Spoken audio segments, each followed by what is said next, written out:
What happens when a powerful CEO with a frozen heart crosses paths with a single mother, hiding more strength than she shows, and a daughter whose art quietly unravels them both?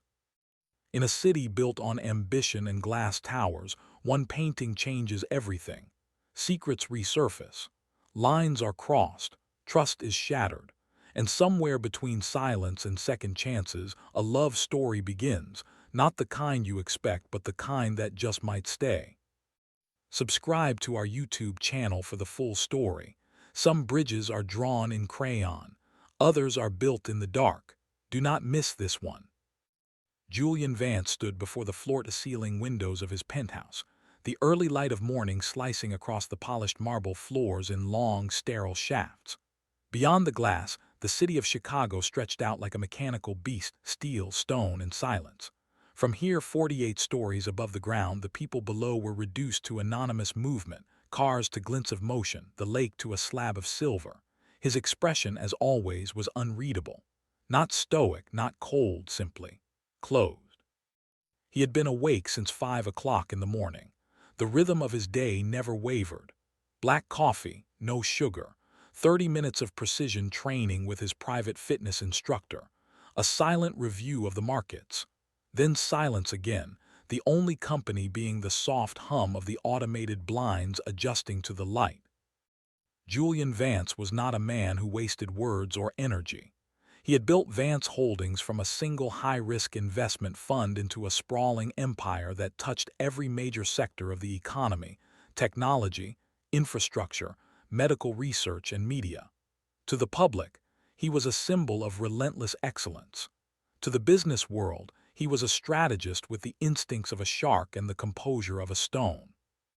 But those who looked deeper, and few dared, saw the isolation stitched into the seams of his perfectly tailored life. No partner, no children, no scandals, no warmth. His calendar was a fortress. His home, a glass cathedral devoid of clutter or comfort. His heart, a territory long abandoned. It had not always been so. Years ago, in another version of his life, Julian had loved someone with a kind of quiet fierceness. Her name was Eliza, and she had been as brilliant as she was brave, a political correspondent whose world was fire and fieldwork. They had met in Washington, D.C., during a gala where neither had wanted to be. She had hated artifice and he had hated crowds, but something had sparked. For 3 years she had been the only one who knew how to read the subtle changes in his gaze, the only one who could make him laugh without warning. But ambition, hers and his, was a brutal, exacting master. Eliza had wanted to cover war zones, had chased stories across borders and into chaos. Julian had begged her to choose safety, to choose him. She had chosen the story. She never came back from Aleppo. Julian did not attend the memorial. He had donated discreetly, grieved privately, and closed every door inside him that had ever once been open. Since then, he had known women, yes, but briefly, politely, and always at a distance. No one was allowed past the glass towers he had built around himself, literally and metaphorically. A gentle chime interrupted his thoughts. His assistant's voice, crisp and neutral, echoed through the intercom. 7 o'clock a.m., sir. Your car is ready. Julian did not respond. He stood there another moment, watching as a lone gull circled the lake. Then he turned, his footsteps soundless across the marble, his face once again unreadable. There was no time for reflection. There was always another meeting, another deal, another city to reshape in his image. And so he walked on, away from the window, into another day carved from steel and silence. The light in the shelter's common room was dim, filtered through aging blinds that trembled each time the wind blew through the broken seals of the windows. Morning crept in slowly, mixing with the hum of tired fluorescent bulbs overhead. Sarah Jenkins sat at the edge of a twin bed, her back straight despite the fatigue that clung to her like a second skin. A faded hoodie hung loose around her frame, sleeves pushed up to the elbows as she focused on gently braiding her daughter's curls. Maya sat on the floor before her mother, cross-legged, a stubby green crayon gripped in her small hand.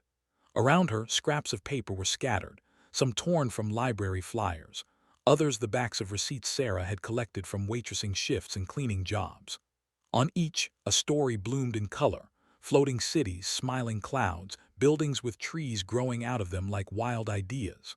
Maya's world was different from the one Sarah inhabited, filled with rules, debt, and loss. The little girl's drawings offered escape, not just for her but for both of them. "Mommy, do you think bridges can fly?" Maya asked, tilting her head. Her voice was soft but sure, as if she had already half decided the answer. Sarah paused for a moment, fingers still in her daughter's hair. "If they are made from hope, maybe," she said, her voice gentle. "And you're very good at drawing hope." Maya grinned but did not look up. Her brow furrowed in concentration as she drew a line connecting two tall towers with a ribbon-like arch. Sarah watched her for a moment, letting the warmth of that tiny smile steady something deep inside her chest. It had been 4 months since Tom's heart stopped beating on a sidewalk outside their apartment building.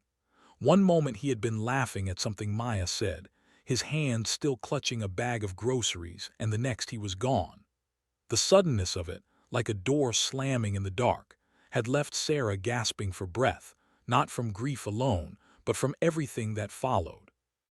Debt, eviction, court notices, a handful of friends who had meant well but disappeared quietly after the funeral.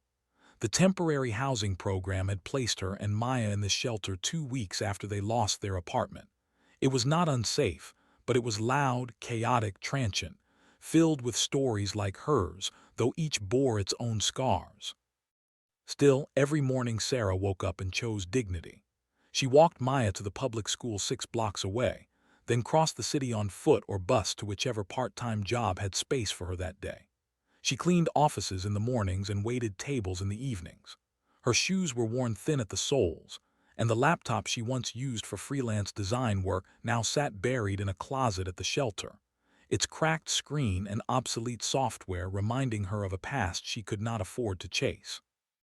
Yet none of that ever touched the way she looked at her daughter. When Maya spoke, Sarah listened. When Maya dreamed, Sarah believed. Because even though she no longer sketched digital layouts or pitched branding concepts, she had not forgotten how to build things. And right now, she was building a childhood worth remembering for her daughter, brick by invisible brick. A knock at the open door pulled Sarah back to the room. Another mother leaned in, holding up a paper. "Art contest flyer," she said. "Found it at the library. Kids can enter. Yours should." Sarah took the sheet, her eyes scanning the bold letters. "Dreams of Chicago, a citywide art contest for children aged 6 to 12, hosted by the Vance Foundation." She glanced down at Maya, who was now adding color to a sun peeking behind the skyline. Maybe this, too, was a kind of bridge. And maybe, just maybe, they were ready to cross it. The penthouse stretched out like an architectural cathedral: glass, chrome, silence. Julian Vance stood in the center of it all, a dark silhouette against the shimmer of morning light that danced across polished floors and untouched surfaces. The air was cool, artificially precise, free of scent or sound. Every object in the room had a purpose, and every purpose served one thing: control. A sleek espresso machine exhaled a quiet hiss as it prepared his morning ritual. There were no fingerprints on the counters, no scattered shoes at the door, no forgotten toys beneath the sofa, only glass and leather and steel. The kind of order that whispered isolation with every breath. Julian crossed the room without a sound, the hush of his Italian loafers lost in the vastness. A minimalist painting hung on the far wall, sharp lines, muted tones, the kind of art chosen by consultants to match the furniture, not to stir the heart. He passed it without looking. Down below, miles across the city, Maya's laugh rang out like a bell in the narrow hallways of the shelter. She had made a crown out of paper and was chasing another child through the common room, her footsteps light against scuffed linoleum. Sarah watched her from the kitchen corner where she poured milk into a cracked plastic cup. The warmth in her gaze could have softened stone. The shelter was cluttered, layers of life stacked atop one another. Shoes kicked off in a pile by the front door. A line of coats on hooks mismatched and too small. The fridge bore a forest of notes and children's drawings, held up by tired magnets and masking tape. But amid the noise and the wear there was heartbeat. People talked. Children sang. Someone cried down the hall and someone else was already there to hold them. In their small room, Maya's drawings covered the walls like wildflowers. A piece of string tied across one corner held clothes with clothespins. A plush bear with one missing eye sat on the bunk bed. And on the nightstand, Sarah kept a single framed photograph of Tom holding Maya in a sunlit park, one of the last afternoons before everything changed. That frame, though scratched and worn, was her anchor. At exactly 8 o'clock, Julian sat at the head of a long glass table as his assistant briefed him on international markets. The voice was calm, measured. The digital display hovered with statistics and projections. Julian nodded, eyes sharp, his tone low and efficient. At the same time, Sarah was walking Maya to school. The street was wet with last night's rain. She held her daughter's hand, pointing out a squirrel darting between branches. Maya giggled, lifting her umbrella like a sword to protect them from imaginary monsters. Sarah joined her in the game without hesitation. In one world, power flowed like currency, quiet, seamless, detached. In the other, love bloomed from struggle, loud, imperfect, undeniable. Julian's penthouse was a sanctuary against feeling. Sarah's room, though modest and chaotic, pulsed with the messy beauty of life. And though they did not yet know it, these two worlds were already spinning closer, like stars on a slow collision course, destined to crash, or to orbit together in a way neither of them could yet imagine. The public library smelled faintly of old pages and coffee from the kiosk in the corner. It was one of Sarah's favorite places, one of the few spaces in the city that asked nothing of her but offered everything. Warmth, quiet, internet, and stories, rows and rows of stories. Maya sat beside her at the children's table, a pack of donated crayons scattered in front of her, tongue poking out in concentration as she filled a page with swirls of sky and floating buildings. Sarah sat nearby, flipping through a bulletin board posted with job leads, housing notices, and community events. Her eyes skimmed past most of it automatically, until something bright and bold caught her attention. A flyer, sky blue with yellow stars and the silhouette of Chicago's skyline, pinned beneath a plastic thumbtack. Dreams of Chicago, a citywide children's art competition. She stepped closer, reading the fine print, sponsored by the Vance Foundation, open to children ages 6 to 12. Theme: What do you dream Chicago could be? Grand prize: a full scholarship to the Lincoln School of the Arts. Additional prizes included art supplies, mentorships, and a city gallery exhibition. Sarah stared at the flyer for a long moment. Her heart beat a little faster, not from excitement, yet, but something quieter: possibility. She took one of the tear-off tabs at the bottom and walked back toward Maya, who was now shading the edge of a giant floating flower pot city. "Sweetheart," Sarah said softly, kneeling beside her, "there's something I think you should see." Maya looked up, eyes curious and open. Sarah placed the flyer in front of her. "It is a contest," she said, "for kids who love to draw. You would make something amazing." Maya blinked. "Do you think so?" Sarah smiled. "I know so. You draw things no one else sees, not just buildings but feelings. It is like you make the city kinder." Maya looked at the flyer again, this time with a spark of mischief. "Can I draw floating bridges and gardens that sing when the wind blows?" "You can draw anything you dream," Sarah said, tucking a lock of hair behind Maya's ear. "That is the whole point." They walked home that evening in the violet hush of twilight, Maya gripping the flyer like a precious map. Back at the shelter, she asked for extra scrap paper. Sarah gathered what she could: old envelopes, the back of job rejection letters, donation pamphlets. Maya did not complain. She never did. She simply took her colors and went to work. Each evening that week, Maya sat cross-legged on the floor, drawing long past dinner, whispering to herself as if the buildings on the page were listening. She drew gardens suspended in midair, playgrounds on rooftops, people holding hands across bridges that connected the tallest towers. The sky was always full of color, never gray, never angry. Every inch of her city sparkled with kindness. Sarah watched from her bed, sometimes with her chin in her hands, sometimes pretending not to cry. Not from sadness, but from wonder, from pride, from the quiet awe of watching a child do what so many adults had forgotten how to do, believe in something better. By Sunday, Maya had finished. She held up the final piece with both hands, serious as a gallery curator. "This is what I want Chicago to be," she said. "Not just tall, not just shiny, but happy." And Sarah, without hesitation, whispered, "Then let us show them."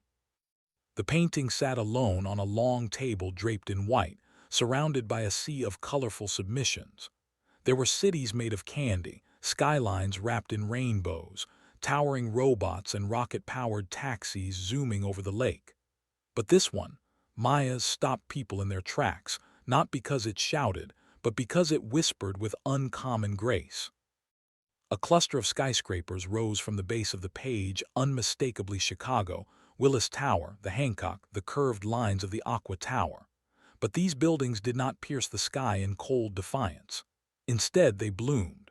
From their rooftops, trees spilled down in cascades of green. Vines reached from one tower to another, forming floating bridges wrapped in flowers.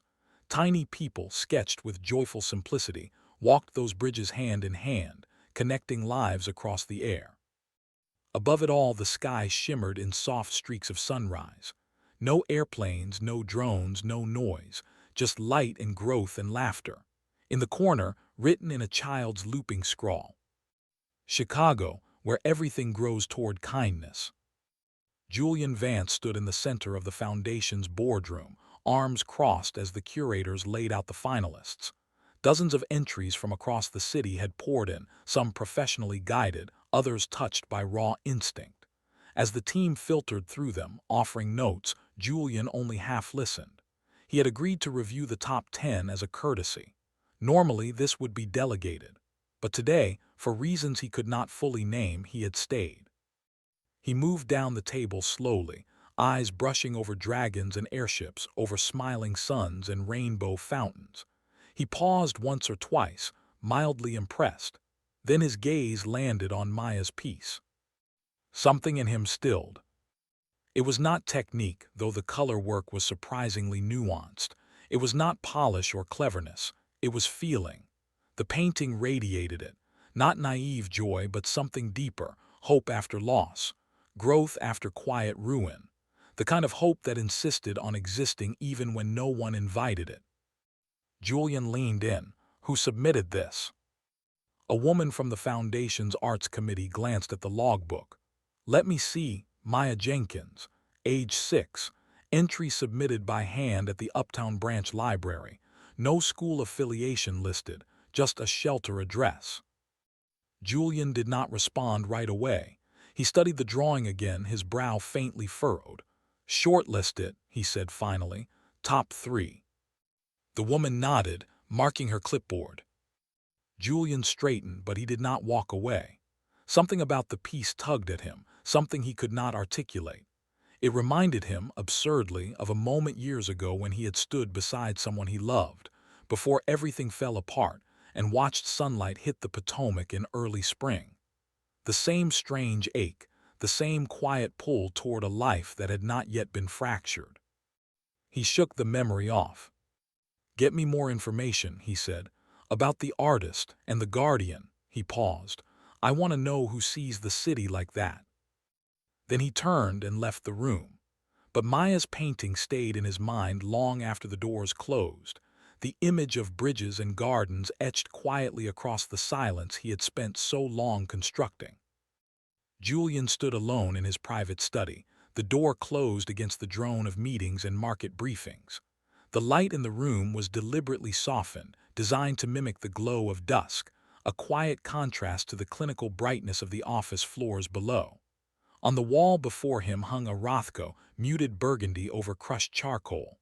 Its stillness had always centered him, but tonight it felt distant, lifeless. He turned away from it and looked again at the scan of Maya Jenkins' painting laid out on the table. He had asked the Foundation's team to send him high-resolution copies of the top 3 finalists. The other 2 had technical brilliance, clever use of space and form, but they did not stay with him. Maya's, however, did. It had lodged itself somewhere just below his ribs, persistent and quiet like music you remember from a dream. The Foundation's report lay nearby. Maya Jenkins, 6 years old, currently residing in a temporary shelter in West Ridge. Her mother, Sarah Jenkins, no employment listed but former freelance graphic designer according to an old resume linked through a community aid portal. Julian read the name again. Sarah Jenkins. It was not familiar, and yet something about it, about both names, seemed to echo. He stared at the scanned painting once more, zooming in on the delicate lines of the bridges Maya had drawn between the rooftops. There were no straight paths. They curved gently like vines following sunlight. Every figure in the drawing held hands. No one walked alone. It was not childish, he realized. It was a response. A child's answer to a city she had seen fractured. It made him wonder what the child had endured, and what kind of woman had raised her to still dream this way. His assistant knocked twice, a signal of respect for the rare moments when Julian shut himself in. "Finalist letters are ready for courier delivery," she said from the hall. "Shall I authorize dispatch?" Julian looked up. "No, not for this one." There was a brief silence. The assistant hesitated. "Sir, I will deliver it myself." Another pause. "Personally?" "Yes." There was no challenge in her tone. She knew better, but he heard the disbelief. Julian Vance did not deliver letters. He summoned people. They came to him. But this time he would go. A few hours later, his black SUV pulled to a slow stop in front of the shelter building, an aging brick structure nestled between a shuttered laundromat and a deli with peeling signage. A pair of children played in the narrow patch of grass by the curb, their laughter carried by the wind. Julian stepped out, dressed not in his usual tailored armor but in a dark coat and scarf, unbranded and clean. Still, he did not blend in. People noticed. He walked up the path, letter in hand, pausing at the front desk as the shelter coordinator recognized the Foundation logo. They buzzed Sarah's room. 5 minutes later, she opened the door. And for the first time in a very long time, Julian Vance felt the world tilt, just slightly. She stood barefoot on the cold floor, sleeves pushed up, hair pulled into a loose knot, a faint line of exhaustion beneath her eyes. But it was her presence that struck him. She did not shrink. She did not pose. She simply looked at him, steady and uncertain. Julian held out the envelope.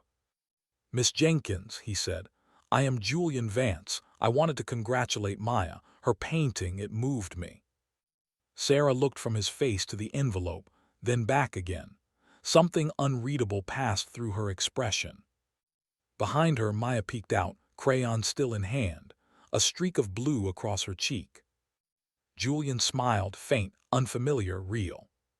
"She drew something I had not seen in years," he said quietly. "Hope." No one spoke for a moment. And then, for the first time in a very long time, Julian stepped into a world not built from steel and glass, but from paper, color, and a child's dream of a better city. The shelter hallway smelled faintly of soap and boiled vegetables, the kind of scent that never quite left no matter how many windows were open. The walls bore scuff marks and chipped paint, but someone had pinned up a child's drawing of a sun with a smiling face, crayon lines bold and fearless. Julian followed the shelter coordinator's lead, his footsteps silent on the worn linoleum, his polished shoes out of place against the floor's wear. When they reached the door at the end of the corridor, the coordinator knocked once before stepping back. A few seconds passed, and then Sarah opened it. She was not what Julian had expected. Her face bore the fatigue of someone who had gone too long without rest, but there was no surrender in her expression. Her gaze met his directly measured, guarded, steady. She wore a plain sweatshirt and jeans, her hair pulled into a bun that had started to fall apart. Yet somehow, in the pale light leaking through the small window behind her, she looked luminous. Not beautiful in a curated sense, but alive, sharp, composed from something unbreakable. "Julian Vance," he said, holding out the envelope. "From the Vance Foundation. I wanted to bring this to you personally, for Maya." Sarah took it with a small nod, her fingers brushing his. "Thank you," she said, her voice low. She stepped slightly to the side. "Would you like to come in?" It surprised him, that invitation. Not because it was warm, but because it was offered without flattery or pretense. He accepted it wordlessly. The room was small, just enough for a bunk bed, a desk, and a bookshelf built from stacked milk crates, but it was neat, lived in. A drawing of a city draped in vines and lanterns hung beside the bed. There was a cup of pencils beside the lamp. A pair of sneakers sat under the cot, tiny, pink, paint-stained. And then he saw Maya. She sat cross-legged on the floor, surrounded by paper. Her fingers were smudged with color, her eyes intent on the drawing she was working on. When she noticed him, she paused, then looked up, not with fear, not even shyness, but with quiet observation. "Are you the man from the letter?" she asked. "I am," Julian replied. Maya blinked. "You do not look like someone who brings art prizes." Sarah raised an eyebrow. Julian gave a small, uncharacteristic chuckle. "No," he admitted. "I suppose I do not." He knelt slightly, careful not to touch anything. "But I saw your painting, Maya, the one with the sky bridges and singing gardens, and I wanted to say it was extraordinary." Maya tilted her head. "You understood it." "I think I did." She studied him, her small brow furrowed. "Most grown-ups say it is pretty, but they do not understand it. It is not about buildings. It is about not feeling alone." Julian did not answer right away. Behind him, Sarah stood very still. "I do understand that," he said finally, and meant it. They offered him tea, though it was just from a shared kitchen thermos. He accepted, and they talked for a few minutes, maybe 20. Sarah asked polite, careful questions. Julian answered them with more honesty than he usually gave anyone. He found himself listening more than speaking. He watched how Maya curled up beside her mother, her fingers looping through Sarah's sleeve. He noticed how Sarah did not fidget or defer, how she asked about the contest terms with quiet precision. She was smart. She had not wasted her strength on bitterness, but had spent it wisely, building a world that, though small, felt real. When Julian rose to leave, Maya reached for another sheet of paper. "I am going to make a new picture," she said.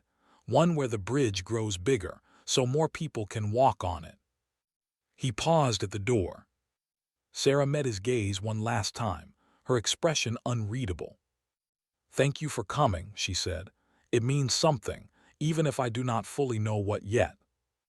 Outside, the wind had picked up, tugging at the bare trees lining the sidewalk. Julian stepped into the cold with something unfamiliar sitting beneath his ribs, not discomfort, not regret. Something closer to wonder. The following morning, Julian returned to his office with the weight of something he could not quite name pressing behind his ribs. He sat at the edge of his desk, the city sprawling beneath him through walls of glass. The skyline felt different now, not merely a monument to capital and conquest, but a backdrop to a world he had only just stepped into. He had met a little girl who drew kindness like architecture, and a woman who held herself with the quiet defiance of someone who had lost everything, but refused to bow. He could not stop thinking about them. At first he told himself it was professional. The foundation had always supported promising youth, emerging talent. Maya's artwork was exceptional, her potential deserved protection. And Sarah, she had an eye clearly. The fragments of her design past still clung to her posture, her clarity of thought. He had done his research. A former freelancer portfolio, once featured in 2 modest campaigns, now paused by circumstance. It was a story of potential interrupted. So he made a decision. He returned to the shelter 2 days later, dressed not in business armor but in a dark wool coat and gloves. When Sarah opened the door and saw him standing there again, she did not smile, but she did not close it either. "You are persistent," she said, stepping aside with hesitant amusement. "I have been called worse," Julian replied. He waited until they were seated, Sarah on the edge of the lower bunk, Maya drawing quietly at the desk behind her, before he spoke. "I would like to help," he said simply. Sarah raised an eyebrow. "You already did. The contest, the visit. Maya has not stopped drawing since." "I mean more than that." He glanced briefly toward Maya, then lowered his voice. "I would like to offer a grant, to support you both, housing, food, perhaps help you get back to design work properly, quietly, no conditions." Sarah was still, not frozen but measured. "Why?" The word was not hostile, it was honest. Julian hesitated. "Because I believe in potential, and I saw it, in Maya and you. I do not think you should have to fight for air just to stand upright." Sarah gave a soft laugh, not mocking, tired. "You have no idea how many men like you I have heard that from," she said. "They all mean well, or they think they do, but generosity with strings is just a prettier kind of debt." "There are no strings," Julian said. "There are always strings," she replied, calm but firm. "Even if they are invisible, gratitude, expectation, power imbalance." He looked at her, truly looked, and saw the steel beneath her tiredness. Not pride for pride's sake, but the kind built from necessity. From knowing that once you give up control, it is nearly impossible to get it back. "I do not want to offend you," he said after a long silence. "You have not," she replied. "But I cannot accept help that comes without knowing where it leads. I have a daughter. I cannot afford to owe anything I cannot repay." Julian nodded, slowly, respectfully. "I understand," he said. "At least I am trying to." She looked at him for a moment longer, then offered a softened edge to her voice. "I know you mean well, and that means something, but if you really want to help, let us do it on our feet, not our knees." He stood quietly. Behind her, Maya was humming to herself, completely absorbed in her imagined world, a world of bridges. As Julian left the room, he did not feel rebuffed. He felt realigned.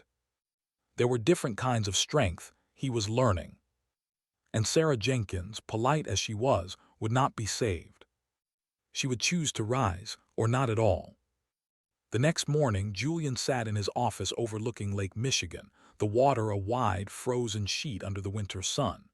He stared down at the tablet on his desk, its screen displaying the digitized version of Maya's drawing again. The longer he looked, the more layers he saw, small brushstrokes hidden beneath crayon lines, colors chosen with surprising intentionality. It was not just talent, it was storytelling. He closed the file and opened another. Sarah Jenkins' design portfolio, though outdated and archived in a community job support system, spoke clearly. There was intelligence in her layouts, smart use of negative space, typography choices that suggested both precision and intuition. One project, a brand refresh for a neighborhood clinic, had caught his attention. It was not flashy, but it was human, accessible, real. She knew how to communicate without noise. Julian leaned back, the leather chair groaning quietly beneath him. He had offered help before and been turned down, respectfully but decisively. This time he would try something different, no handouts. A door, not a gift. That afternoon, he placed a call to the foundation's internal marketing lead, gave a brief overview of what he needed, and asked a single question. "Can we test a new freelancer on a short campaign? One of our smaller outreach programs?" By evening, the answer came back, yes. He returned to the shelter the next day, dressed plainly again.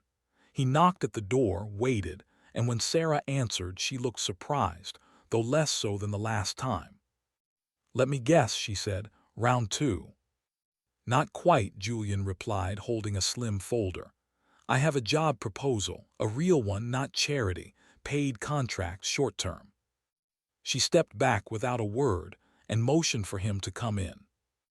Inside, the room was warm with the scent of something sweet, Someone had dropped off donated pastries, and Maya had lined them up like soldiers on a paper plate. The girl waved a quick hello from her usual spot by the window, too focused on her new drawing to ask questions. Sarah opened the folder. Inside were printouts, a design brief for a community engagement campaign the foundation was launching next month. The focus was small-scale, workshops in schools and public art installations in underserved neighborhoods. "There is creative freedom," Julian said. "We need 3 sample layouts, 1 digital mock-up and some color palette suggestions. Deadlines flexible. Compensation is fair." Sarah read through the packet slowly, silently. "And this is real?" she asked, voice guarded. "Very real," Julian replied. "I ran it through our legal and finance teams. You would be listed as an independent contractor. No long-term obligation. No hidden hooks." She raised her eyes to his. "Why me?" "Because I looked at your work. You are good. You have a voice. And it deserves to be heard again." Sarah's fingers tightened slightly on the folder. For a long moment she said nothing. Then she glanced back at Maya, who had fallen asleep mid-coloring, cheek resting on the table, her paper crown slightly askew. "I will need to work from the library," Sarah murmured, "and I will need time." "You will have both," Julian said. Finally, Sarah nodded. "Then yes," she said, "I will take the job." Julian did not smile, but something in his posture eased. He set a business card down beside the folder, not ostentatious, just simple contact details. "I will make sure the materials are forwarded digitally. If you need anything, my assistant's contact is there." As he left the room, Sarah watched him go with a new expression, still cautious, but edged now with something else. Not hope. Not yet.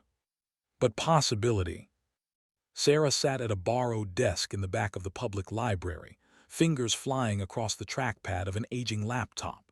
The device groaned under the weight of modern design software, but she made it work, layer by layer, line by line.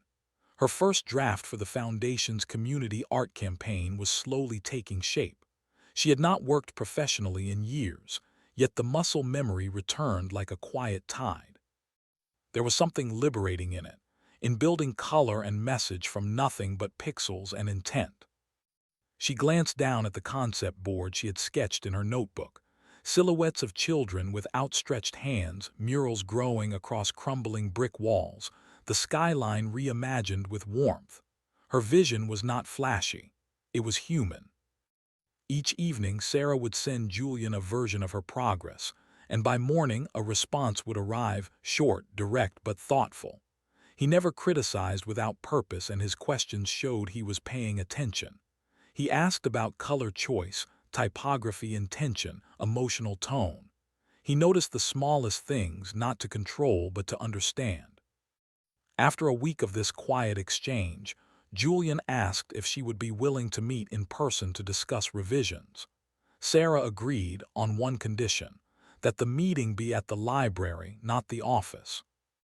He arrived on a gray Thursday afternoon, a scarf wrapped tightly around his coat collar. At first, he looked completely misplaced in the modest reading room, sharp angles and wool amidst stained carpet and second-hand chairs. But the moment he saw Sarah at the far table, something in him softened. They spoke for nearly an hour, the conversation fluid, almost easy. Sarah explained her process, gestured with a pencil as she talked, flipping between sketches and inspiration photos she had printed in black and white to save ink. Julian listened more than he spoke. He rarely listened like that to anyone. "This," he said at one point, tapping a line of soft blue spreading across her header, "feels like air, like breathing. That is what we need. Less noise, more space." She blinked, surprised by the poetic clarity of his observation. "I thought the same," she admitted, "but I was not sure anyone would notice." "I notice," he said quietly. And for the first time, Sarah looked at him not as the man who brought contracts and envelopes, but as someone who perhaps once had loved color. As the campaign took form, Julian's presence became more frequent. He returned to the shelter one afternoon not with an offer, but with a question. "I thought Maya might like these," he said, holding up a set of sketchpads and a tin of oil pastels. Sarah hesitated for a beat, then nodded. She would. Maya welcomed him with wide eyes and an enthusiastic tour of her latest drawings. They sat cross-legged on the floor as she explained her idea for a garden that grew laughter instead of flowers. Julian asked questions, real questions. He did not patronize her, and she responded with the fearless honesty that only children possess. "You always wear black," Maya said mid-conversation. "Is it because you are a shadow person?" Julian blinked, then chuckled, a sound so unfamiliar it startled even him. "Maybe I am," he said. "Maybe I forgot how to wear anything else." "You should try purple," she said seriously. "It is a color that forgives." Sarah, folding laundry at the edge of the room, paused and smiled to herself. Over time, these visits became part of the rhythm. Julian arrived not as a benefactor but as a quiet constant. Sometimes he brought pastries from a nearby bakery, sometimes just conversation, and slowly the walls between their worlds began to thin. Julian was drawn not just to Sarah's creativity, but to the way she moved through hardship with grace instead of bitterness, the way she defended her daughter's joy with lion-hearted determination. He began to ask himself questions he had not dared in years: what it would mean to share silence with someone like her, what it would feel like to belong, not to a company, not to a penthouse, but to a room where laughter was messy, warmth was real, and the past did not have to be rewritten to matter. In Maya's newest drawing, 3 figures stood on one of her sky bridges. One was tall, wearing black. One was small, with wild hair and a purple crown. And between them stood a woman, arms wide, holding the bridge steady. When Julian saw it, he said nothing. But he looked at it for a very long time. The rain that evening was soft, persistent, more of a hush than a storm. It tapped gently on the windows of the shelter's common room, where Sarah and Julian sat side by side on the worn loveseat near the bookshelf. The overhead light flickered once, then settled into a warm amber hue. Maya was asleep, curled beneath a crocheted blanket across the room, her breathing slow and steady. Her sketchbook lay on the floor beside her, a crayon still tucked between its pages like a bookmark. They had not planned to stay this long. Julian had dropped by to return a flash drive with Sarah's finalized campaign files, but conversation had meandered into the evening. Now they sat in quiet, the kind that does not need filling. Julian broke it first. Her name was Eliza. Sarah turned toward him, one eyebrow raised in gentle question. "My past," he said, "the one I have been dancing around rather poorly." "You do not have to explain." "I know," he said, "but I want to." Sarah said nothing, only waited. She was a journalist. War zones, conflict corridors, the kinds of places no one visits unless they are either chasing the truth or running from something. He glanced toward Maya, then back at Sarah. "She chose the former. I think I did the latter. She loved fire, I loved order. Somehow it worked." A small, bittersweet smile ghosted his lips. "She died in Syria, an airstrike, covering a story I begged her not to follow." Sarah's eyes softened. "I never asked her to choose between the story and me, but I think she heard the question anyway, and I think she answered it." A long silence settled between them. "I have not told anyone that in years," he said finally. "Most people assume I am incapable of that kind of loss, that I was built from concrete and spreadsheets." Sarah folded her hands in her lap, her posture still, composed. "And are you?" Julian exhaled, slow and controlled. "I was, until recently." She let the words hang. Then, with no shift in tone, she said, "Tom died holding a bag of groceries." Julian turned his gaze toward her. "My husband," she clarified. "We were coming home." Maya had made a joke, one of those 6-year-old observations that seem like nonsense but somehow make perfect sense. He laughed, turned to say something to me, and collapsed.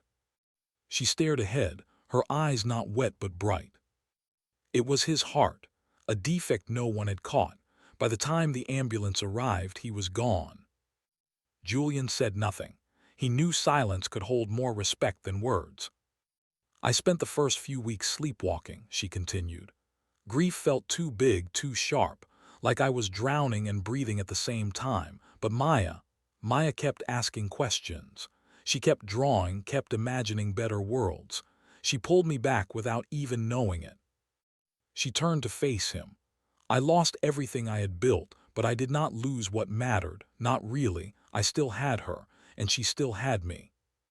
Julian's voice was quiet. You are stronger than anyone I have ever met. No, she said, I'm just still standing. There is a difference. But she said it with a flicker of warmth, not defense, as if letting him into the weight of her past did not weaken her, but steadied her footing. They looked at each other then, not across a line of privilege or pain, not through the roles they had come to wear in the world, but as two people who had been cracked in different places, now quietly studying how the light came through. Neither reached for the other, neither moved. But the distance between them, at last, began to feel like something that could be crossed. The day began with good intentions.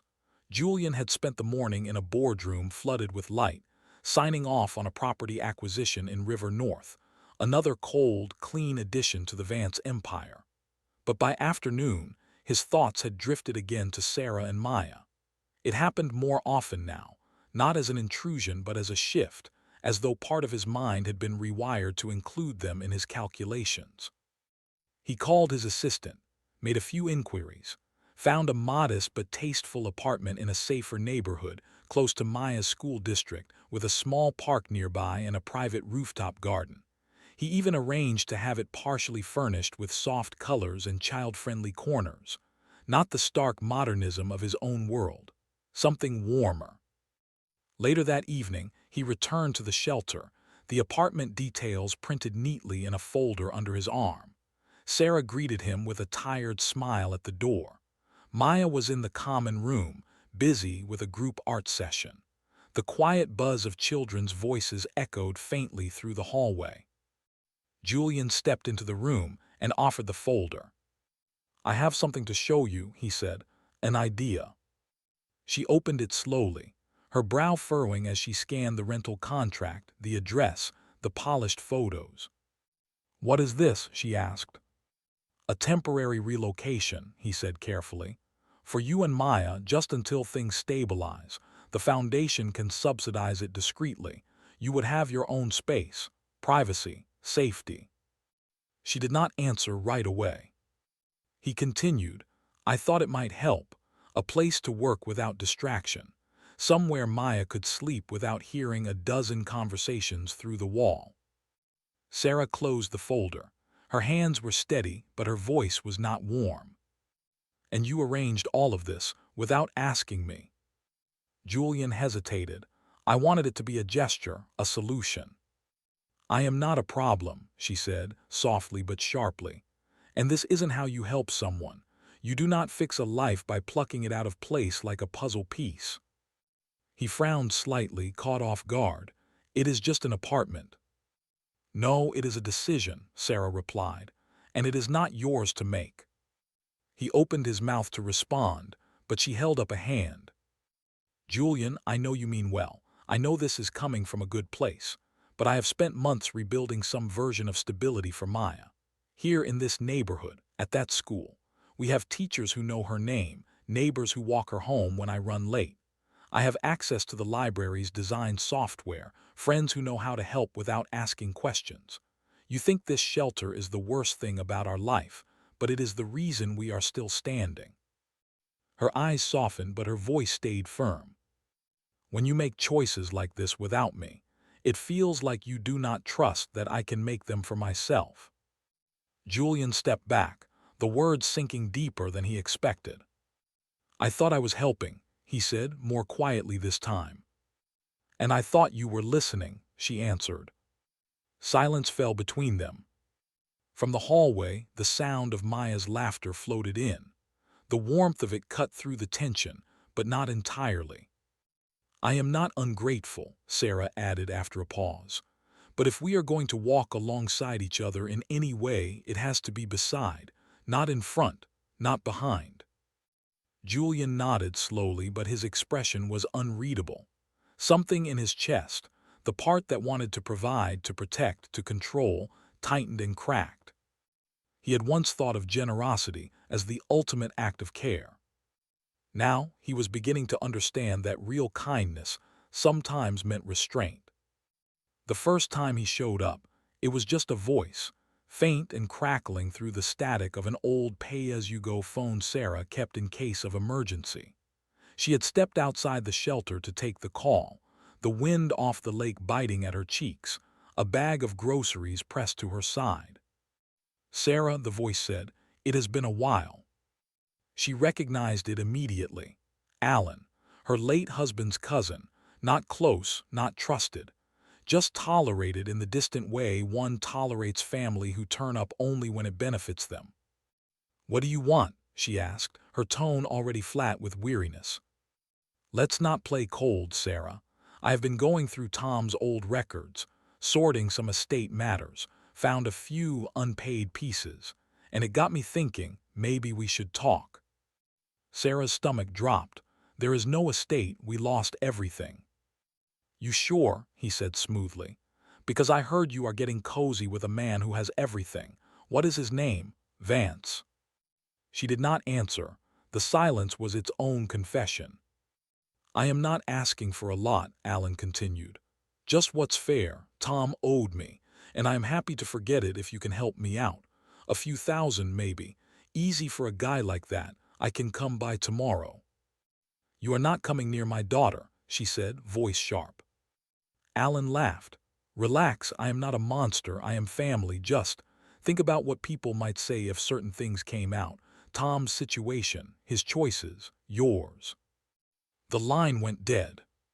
Sarah stood on the sidewalk for a long time after, one hand gripping the phone, the other crushed around the grocery bag until the paper tore. That night she did not sleep.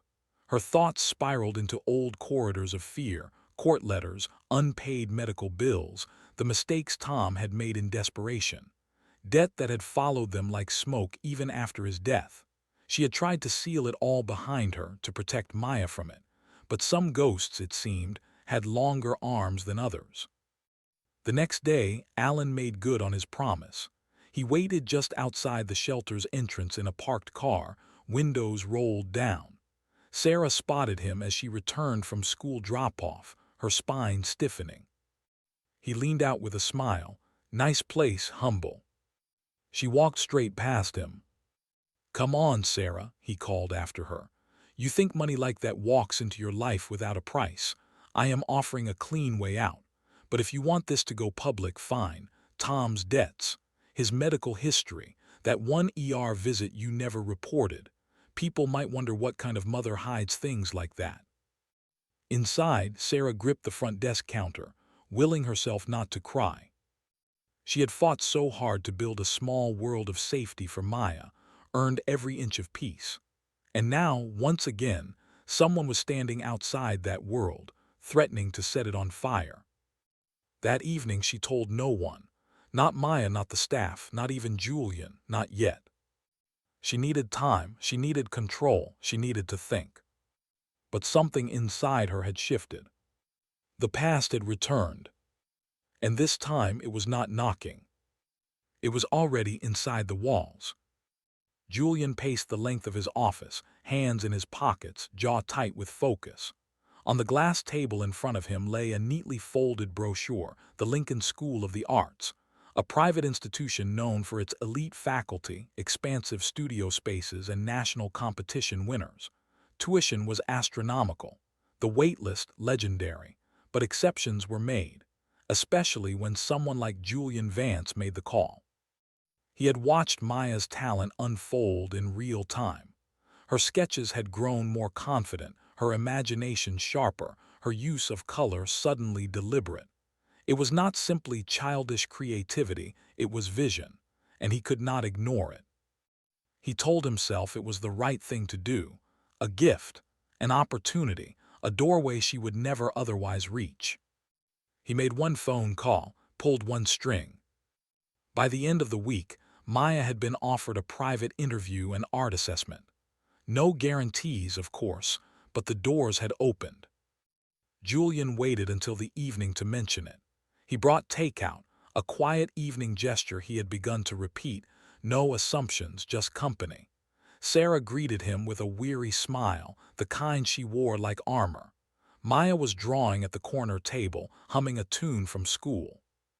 "I have some news," Julian said, sitting across from Sarah. "I hope you will hear it in the spirit I intend." She looked up, all right. "I spoke with someone at the Lincoln School of the Arts," he said. "I showed them Maya's work. They were impressed. There is an opening for a one-on-one assessment next Tuesday. It is not formal yet, but it could be."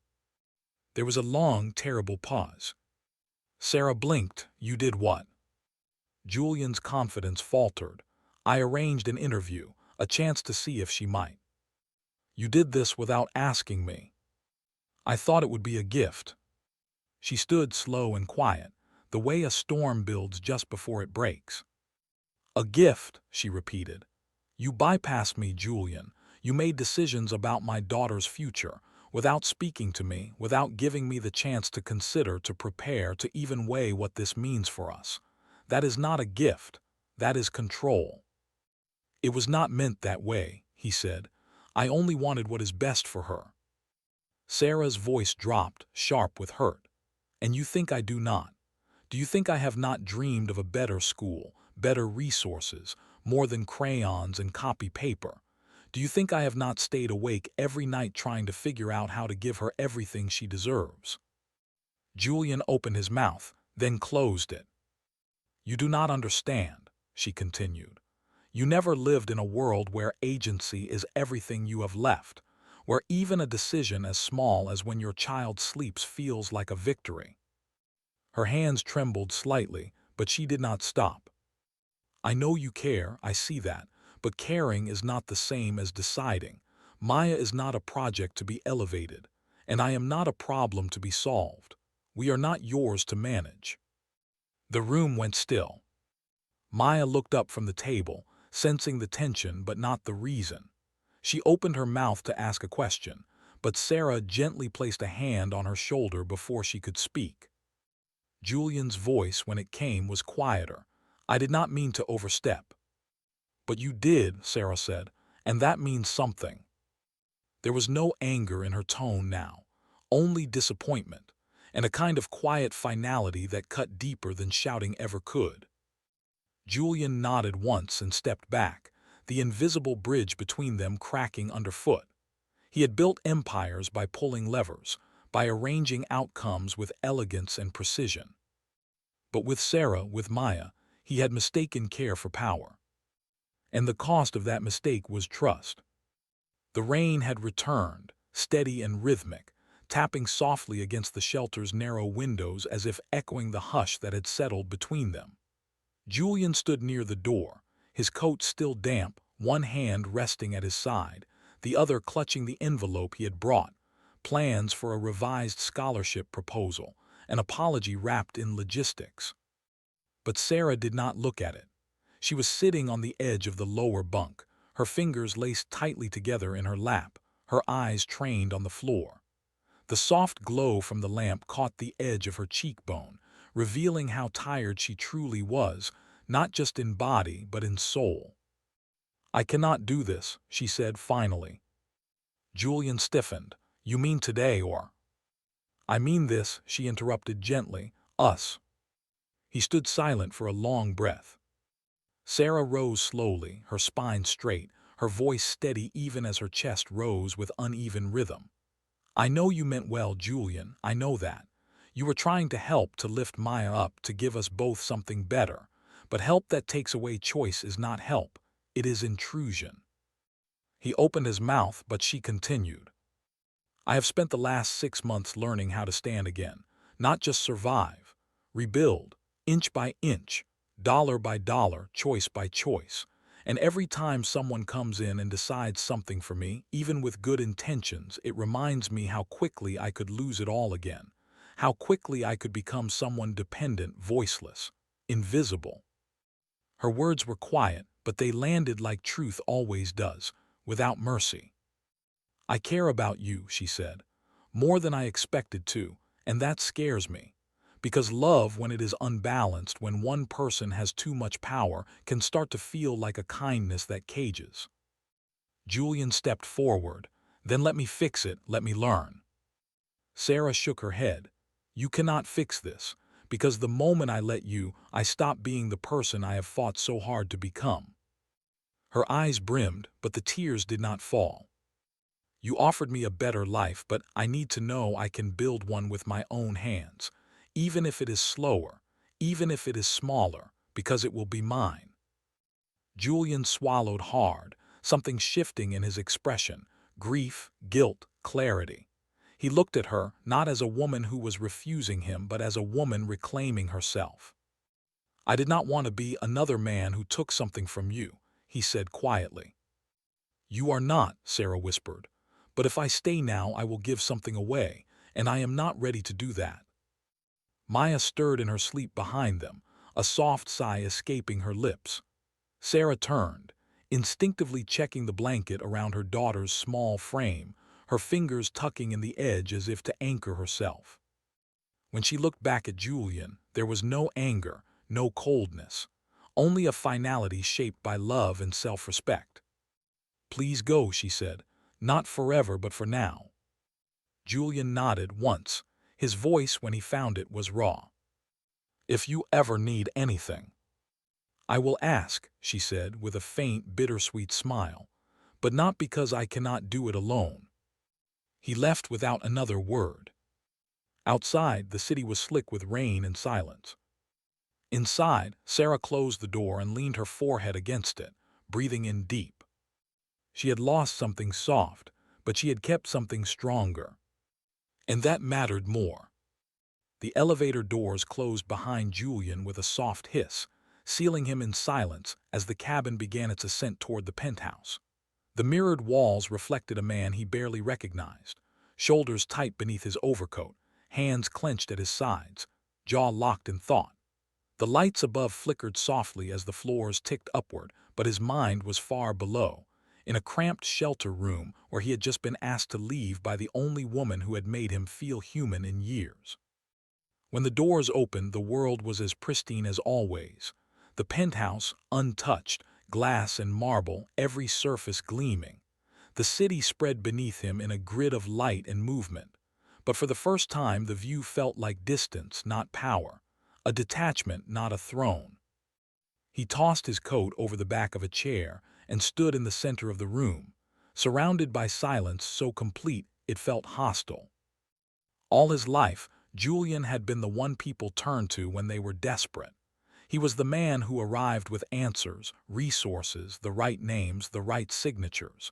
He could close deals before lunch and reorganize entire departments in a day. His influence was a scalpel, his wealth a shield, and he had wielded both with efficiency, if not grace. But with Sarah it had not been enough, or worse, it had been the wrong thing entirely.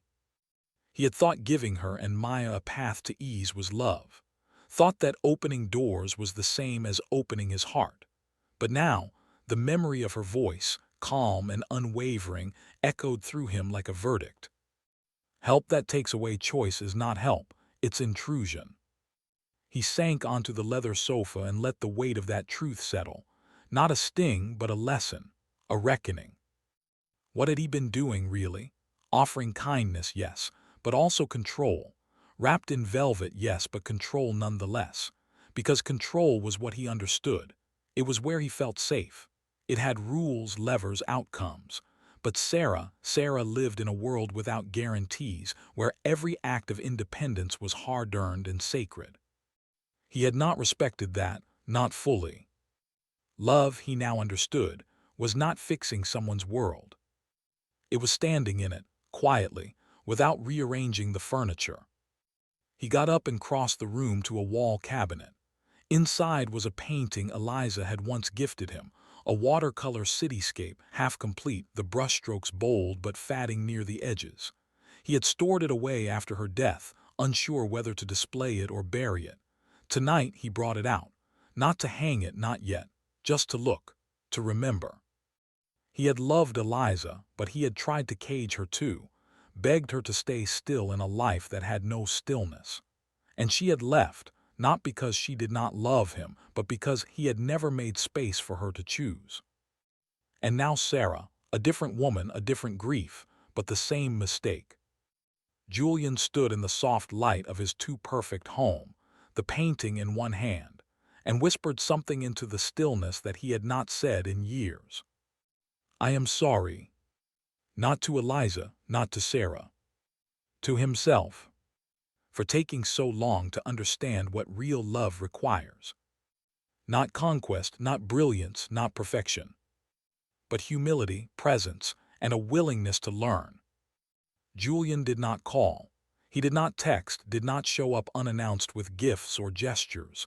Instead, he moved quietly, because now he understood that redemption was not loud. It was patient, invisible even, earned. He began with Alan. The man had left just enough of a paper trail, unpaid debts under his own name, a history of minor fraud charges buried beneath aliases. Julian tasked one of his legal consultants, a former prosecutor known for her discretion, with reviewing everything. No scandal, no police cars, no spectacle, just pressure, strategic and silent.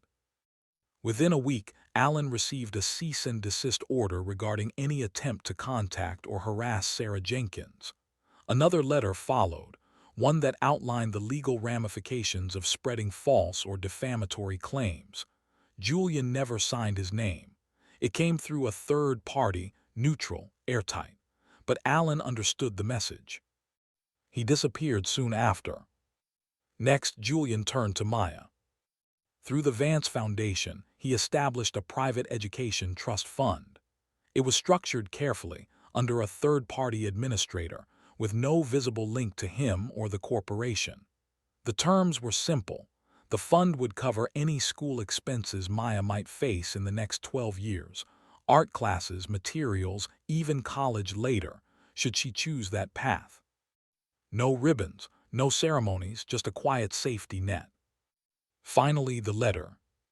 Julian wrote it at his kitchen table one evening under the quiet watch of city lights. He wrote slowly, without crossing things out or starting over. He did not try to explain, just the truth, plain and without armor. Sarah, you were right. I crossed a line I did not see until I was already past it. I tried to help in the only way I knew how, through action, through solutions, but I never stopped to ask what you needed. And worse, I assumed I knew better. I am sorry for that. You are not someone to be saved. You are someone to be respected, admired, and walked beside, on your terms in your time. I will not ask you for another chance. That belongs to you and only you. But I wanted you to know that I heard you. I see what I did and what I failed to do. And I am trying to be better, not by proving it to you, but by becoming it for myself. Thank you for the mirror, and for the grace with which you told me the truth. Julian. He mailed it the next morning. No return address, no signature on the envelope. After that he waited. Not with expectation, not with hope of reward. Just with the quiet stillness of a man finally learning to sit in the space where love does not mean possession, and change does not demand applause. The days turned colder, the wind over the lake carving through the city like a quiet knife. Inside the shelter, the air smelled faintly of cinnamon from a donated box of tea someone had brewed in the shared kitchen. Life moved forward slowly, imperfectly, but it moved. Sarah resumed her freelance work for a few smaller nonprofits, taking on design jobs from the library's aging computers. Maya returned to her rhythm of school and art, her chatter quieter these days, though no less vibrant when it came. One evening, Sarah returned to their room after a long shift of retouching layouts. Maya was sitting on the floor, surrounded by paper and crayons as usual, but there was something different about her posture, quieter, more focused. She did not look up right away. Sarah set down her bag. "What are you working on, sweetheart?" Maya did not answer. Instead, she held up the drawing with both hands carefully, as if it were fragile. The paper was thick with layers, drawn, erased, redrawn. In the center, a city stood divided. On one side, tall buildings wrapped in glass and clouds; on the other, smaller homes and trees with roots that ran deep into the page. Between them stretched a bridge, but not yet complete. On each end stood two figures facing one another. A woman on the left, hair in a bun, one hand extended. A man on the right, dark coat, hesitant, holding something out of view.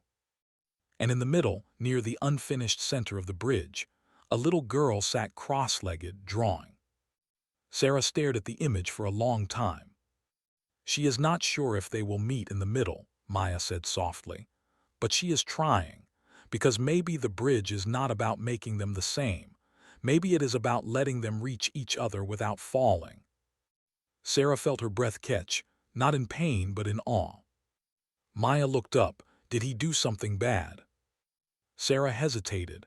Then, honestly, he made a mistake, but not a cruel one. "Do you still like him?" The question came without judgment, as only a child could ask. "I think," Sarah said slowly, "that I still see the part of him that tried, even when he got it wrong." Maya nodded once, as though that answer fit. "I think he misses you," she added after a pause. "Both of us." Sarah sat beside her on the floor, gently pulling Maya into her lap. The little girl rested her head against her chest, eyes fluttering closed. Her hands still clutched the picture. Sarah looked down at it again. It was not perfect. The lines wobbled, the proportions skewed, but it was true. And in its quiet, uneven beauty, it captured something even Sarah had not yet said aloud. She missed him too. Not just the man, but the space they had begun to make together. A space where pain could be honored without control, and love might someday mean freedom instead of fear. And maybe, just maybe, the bridge was not broken, only waiting to be finished. The gallery was a converted warehouse in Pilsen. Its exposed brick walls hung with children's artwork like windows into 100 small universes. Paper suns, collaged skylines, cities on stilts, portraits full of imagination and emotion. The Vance Foundation had sponsored the event, a celebration of young artists from underserved neighborhoods, many of them finalists from the citywide competition Maya had entered months before. Soft jazz played from a corner speaker. Parents mingled in coats still damp from the lingering drizzle outside. Volunteers handed out cider in paper cups. And near the back wall, under a warm wash of gallery lighting, Maya's newest piece hung on proud display. It was the bridge again. But this time it was complete. The two cities, one of stone and one of green, were not made to match. They remained distinct, honest in their differences, but the bridge that connected them shimmered in soft tones of lavender and sky blue, winding like a ribbon between them. And at the very center, three small figures stood holding hands. They were not walking forward, not looking back, just standing there together. Sarah stood nearby, watching Maya as she explained the piece to a cluster of curious parents. The girl's voice was clear, sure of itself. Every now and then, she would glance at her mother and smile. And then Sarah turned and saw him. Julian stood just inside the gallery entrance, hands in his coat pockets, hair damp at the edges from the rain. He had not come with an entourage, no foundation badge or formality, just him. He caught her gaze and did not move, did not smile. He waited. Sarah walked toward him, steady and unhurried, each step light but full of choice. When she stopped in front of him, there was a pause, longer than a greeting, shorter than a goodbye. "You came," she said. "I did not want to stay away," Julian answered. "I wondered if you would. I wondered if I should." Sarah glanced back at Maya, who was now helping a younger boy adjust the crooked label under his painting. "She's been drawing every day," she said. "Since you left, not just buildings, emotions. She's learning how to put feelings into form. I think you helped her do that, even if she does not say it." Julian's voice was low. I do not need her to say it, I just want her to keep drawing. Sarah looked at him again, and this time the silence between them was not tense. It was full of what had passed, of what had been learned in the space apart. I read your letter, she said, twice. He nodded once, not pressing. I do not have a neat answer, she continued. Not tonight, not yet, but I did want to say I saw the difference, not just in what you did, but in what you did not do. Julian met her eyes. I meant it, all of it. I know. They stood in quiet again, shoulder to shoulder, watching the children's art catch the gallery light. After a while, Sarah said, Would you like to see the bridge? He glanced toward the wall where Maya's drawing hung, then smiled softly. I already have. No, she said, and this time there was something bright in her voice. The real one, the one we are still building. He looked at her, not surprised, but moved. I would like that, he said, very much. They did not touch. They did not make promises. They simply turned together and walked toward the painting, toward the girl who had drawn them into one another's lives, toward something unfinished, imperfect, and real. The wind off Lake Michigan swept through the city like a quiet hymn, stirring the last of the autumn leaves into soft spirals along the pavement. The sun was low, stretching golden light across sidewalks and windows, casting long shadows that moved like memories through the streets of Chicago. Julian stood beside Sarah outside the community center, hands in his coat pockets, their shoulders nearly touching. Around them, the remains of the art exhibition were being packed up, folding tables, bundled string lights, the last of the cider poured into to-go cups. Maya had run ahead to say goodbye to her favorite volunteer, her purple scarf trailing behind her like a banner. Neither of them spoke at first. There was no grand declaration, no orchestral moment. Just the slow, quiet rhythm of two people learning how to exist beside one another again, not as savior and survivor, not as giver and recipient, but as equals, as witnesses. I do not know where this leads, Sarah said at last, her voice barely above the hush of traffic in the distance. And I cannot promise ease. Julian looked at her, not with certainty, but with steadiness. I am not asking for ease, he said, just honesty, and the chance to keep walking beside you wherever the road bends. She nodded slowly. Then you should know I will still need to choose for myself. I will still push back when I need to. I am still rebuilding every day. I know, he said, and I will be there not to fix but to stand with you. He meant it not as a performance, not as penance, but as something truer, commitment without condition, love without ownership, presence without needing to rewrite her path. A few minutes later, Maya bounded back to them, cheeks flushed, arms full of leftover cupcakes wrapped in napkins. Can he come with us? She asked, not as a question of permission but of possibility. Sarah glanced at Julian and then down at Maya. Only if he carries the cupcakes. Julian smiled and reached for the napkins. They walked home slowly, the three of them, past murals and storefronts, through the small park that separated the shelter from the main avenue. The city no longer felt like a chasm between their lives. It felt like something they could cross, bit by bit, day by day. No fairy tale. No perfect ending. Just a beginning. Real, fragile, and entirely theirs.